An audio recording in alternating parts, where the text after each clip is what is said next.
बटुकेश्वर दत्त का जन्म 18 नवंबर 1910 को बंगाल के बर्धमान जिले में हुआ। बचपन से ही उनके भीतर देशभक्ति की लौ जल रही थी। जब वे बड़े हुए तो स्वतंत्रता संग्राम के समाचारों और नेताओं की बातें उनके मन में घर करने लगी। वे गांधी जी के आंदोलन से प्रभावित हुए, लेकिन जल्द ही उनका झुकाव क्रांतिकारी विचारधारा की ओर हो गया। कॉलेज के दिनों में उनकी मुलाकात भगत सिंह से हुई। यह सिर्फ एक मित्रता नहीं थी, यह एक साझा सपना था, आजादी का सपना।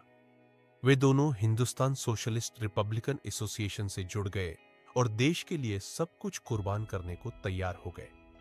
बटुकेश्वर दत्त ने बम बनाना सीखा, गुप्त पत्र लिखे और क्रांति की लपट को हवा दी। 8 अप्रैल 1929 का दिन आया। दिल्ली की केंद्रीय विधानसभा में जब अंग्रेजों का कानून पास होना था, तब बटुकेश्वर दत्त और भगत सिंह वहां पहुंचे। उनके पास बम थे, लेकिन किसी को मारने के लिए नहीं, बल्कि सत्ता को जगाने के लिए। उन्होंने बम फेंका, लेकिन इस तरह कि कोई हताहत न हो। इसके बाद दोनों ने भागने की बजाय वहीं खड़े होकर नारे लगाए, इनकलाब जिंदाबाद, और गिरफ्तारी दे दी। अदालत में मुकदमा चला।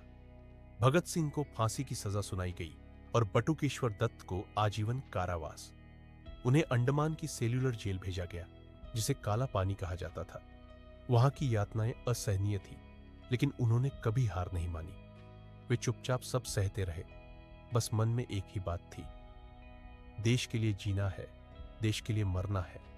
वर्षों की सजा काटने के बाद जब वे रिहा हुए, तब तक शरीर टूट चुका था, लेकिन उन्होंने उम्मीद नहीं छोड़ी। वे आजाद भारत में लौटे, लेकिन यह आजादी उनके लिए सुख लेकर नहीं आई। न कोई सम्मान, न कोई सहायता, बस अकेलापन और उपेक्षा। बटुकेश्वर दत्त, वो सच्चे क्रांतिकारी जिन्होंने भगत सिंह के साथ इनकलाब का नारा बुलंद किया, पर जिनकी कुर्बानी को आजाद भारत ने भुला दिया। उन्होंने दिल्ली में एक छोटे से कमरे में रहना शुरू किया। बीमारी ने धीरे धीरे उन्हें घेर लिया। 20 जुलाई 1965 को उन्होंने दिल्ली के एम्स अस्पताल में अंतिम सांस ली। वे चले गए, चुपचाप, गुमनाम, उस देश से जिसे उन्होंने अपनी जवानी दी थी। उनकी आंखों में कभी क्रांति की आग थी, पर आखिर में सिर्फ आंसू रह गए थे। और आज बहुत से लोग उनका नाम भी नहीं जानते, लेकिन जो जानते हैं वे कभी उन्हें भूल नहीं सकते, क्योंकि बटुकेश्वर दत्त सिर्फ एक नाम नहीं, एक त्याग की मिसाल है। आज हम उन्हें ना तो इतिहास की किताबों में ठीक से याद करते हैं, ना ही उनके नाम की कोई बड़ी स्मृति हमारे पास है। क्या यही हमारे स्वतंत्रता सेनानियों के लिए हमारा आरण चुकाने का तरीका है? इनकलाब जिंदाबाद। जय हिंद।